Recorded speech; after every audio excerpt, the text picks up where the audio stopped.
Hey Leute, herzlich willkommen zurück auf unserem Kanal. Heute wieder mit meinem Opa. Hallo.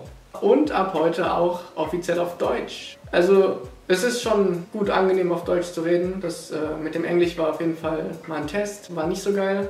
Aber Fehler müssen gemacht werden. Um den Kanal auf Deutsch richtig einleiten zu können, habe ich wieder meinen Opa hier. Für die Leute unter euch, die meinen Opa noch nicht kennen, mein Opa ist ein süßer Typ, gut aussehend für sein Alter auf jeden Fall und hat ein Faible für Streetwear entwickelt. Auf meinem Instagram-Account könnt ihr Bilder meines Opas sehen in Streetwear-Klamotten, in Supreme, Thrasher, alles mögliche. Die könnt ihr hier irgendwo sehen. Das Thema unseres heutigen Videos ist die Vergangenheit meines Opas. Es ist nichts Neues, dass du an Streetwear interessiert bist, also an junger Mode quasi. Das ist nichts Neues, nein. Gut, du bist jetzt quasi ein alter Hase Ja. in der Szene. Aber was mich interessieren würde, warst du schon immer an Mode interessiert? Wie warst du in deiner Jugend? In der Jugend war ich noch ganz groß interessiert, wirklich. Ja klar, das war ja die Zeit, Umbruchzeiten 1960 bis 1965, da war für mich die schönste Zeit. Ja, gucken, dass ich gut ausgesehen habe. Ne? Für dich oder für die Frauen? Ja klar, für die junges Mädchen, nicht für die Frauen. Da war ich ja jung, da war ich 17. Was war das für eine Art von Style, die du damals getragen hast? War das dann auch eher sportlich oder war das, in welche Richtung ging das? Sportlich direkt nicht, aber angefangen hat es mit Jeans. Die haben wir aus Italien gekriegt, weil in unseren Geschäften gab es damals nicht. Kleine Info noch, mein Opa kommt nicht aus Deutschland, ursprünglich kommt er aus Slowenien, also lernt jetzt auch quasi die slowenische Jugend von damals kennen, also Ja. quasi Geschichtsunterricht. Und später gab es sowas auch bei uns in Geschäften, gab es keine Markenartikel, aber da gab es sogar Lederhose, war nicht echt Leder, aber hat so ausgesehen. Lederhosen, die du auch auf dem einen Bild anhattest, Ja, das du mir gezeigt hast. solange die, sagen wir, die haben ausgehalten vielleicht ein halbes Jahr und dann gab es was. Das heißt, du warst schon früher an Mode interessiert. Jawohl. Also dir war schon immer wichtig, dass du dich gut anziehst. Schon immer, ja. Waren deine Freunde auch an Mode interessiert oder warst du da eher alleine? Nein, es war eine Clique, wir waren alle interessiert. Wir waren alle schick angezogen. Richtig. Um euch und den Ja, Mädchen ja, zu gefallen. Ja, so. Ja, Ja. auch wenn es jetzt schon ein paar Jahre her ist, es ändert sich anscheinend nicht viel. Was hast du für Schuhe getragen damals? Da waren Stiefel, Cowboy-Stiefel. Ja, ja.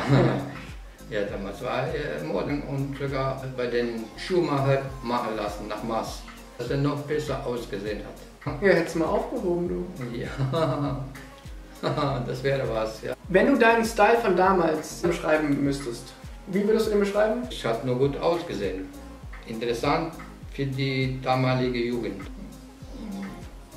Wir waren gut, auch gut angekleidet. Gut, wenn ihr meinen Opa durch sein Streetwear-Fable kennengelernt habt, wenn ihr die Bilder auf Instagram gesehen habt von ihm, wie er jetzt auch tatsächlich rumläuft,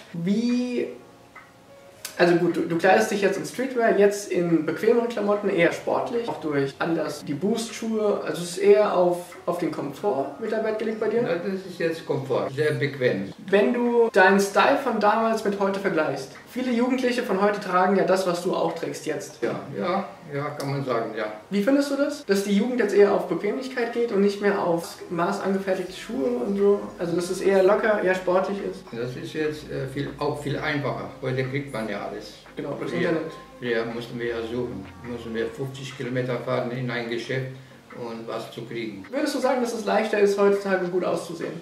Heute ist viel leichter. Stimme ich dir zu? Ist so. Beziehungsweise es ist leichter, an verschiedene Arten von Klamotten ranzukommen. Gut auszusehen ist dann aber immer noch eine Typfrage. Das schafft nicht jeder. Was magst du an den Klamotten, die du jetzt trägst? Sieht alles gut aus. Was früher vielleicht nicht für mich war, habe ich gedacht, das ist nicht für mich.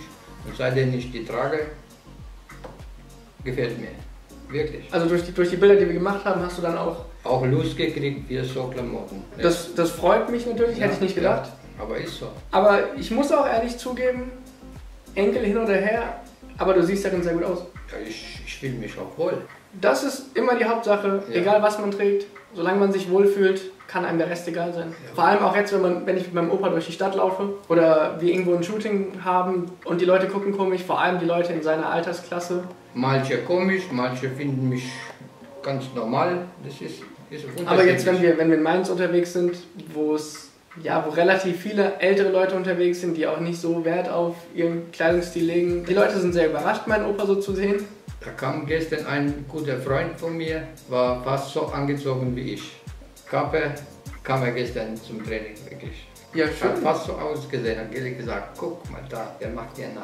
Ja, bist jetzt ein Vorbild, bist du quasi ein Influencer. Ja, ist auch. Weit über 60 und hat er angefangen. Wenn ich kann ich auch. Aus so einer kleinen Idee mit einem Fotoshooting kann dann so viel werden, dass sogar deine Freunde jetzt davon beeinflusst werden und sich auch so anziehen. Ist so. Und dann könnt ihr jetzt als Gang rumlaufen. Ja. Ja, schön. Hast du noch irgendwelche abschließenden Worte an die Jugend da draußen, die sich vielleicht unsicher ist, was sie tragen soll?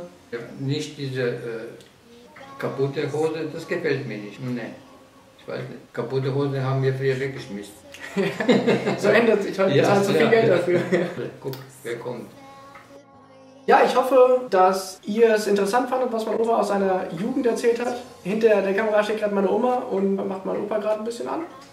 Gut, oder? Ja.